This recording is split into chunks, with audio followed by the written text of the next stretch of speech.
So, what are we doing today? Well, early this morning I was on the phone trying to line up hunters for the next deer season, and I have a number of different hunting leases. I have deer, duck, and an occasional hog hunter that comes in.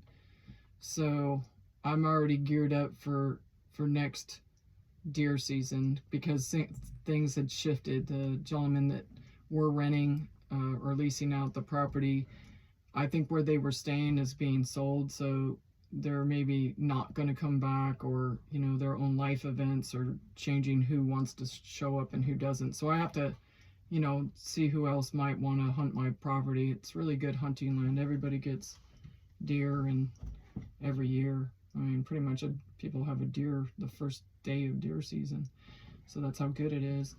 And I was also working on my website, which is www.beef2u, and I just hope to expand that, since I don't have the beef offered anymore because I don't have beef cows. I need to kind of pivot a little bit and expand my agritourism endeavors. So along with the leases, I also have a hip camp cabin that for people that just want to come out and enjoy nature but don't want to sleep on the ground. They have a cabin and some beds to be on. And I also have like some tent sites down by the lake in the wood lot if they just want to tent camp and save a little money that way.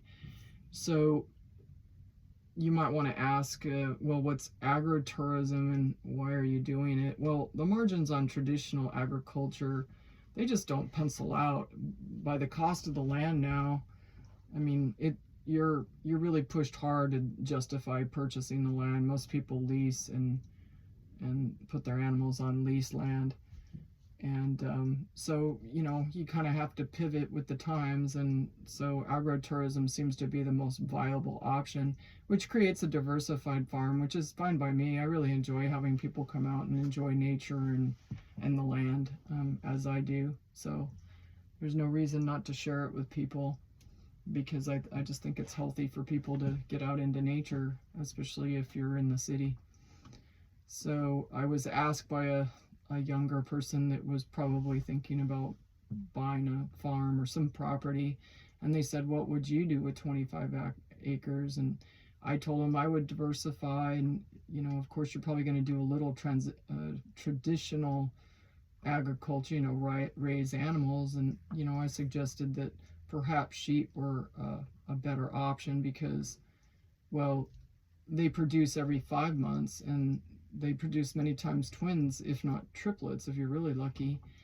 And their purchase price is lower per animal because they're just a smaller animal. So people can afford to buy lamb more than they can really afford to buy a half a side of beef.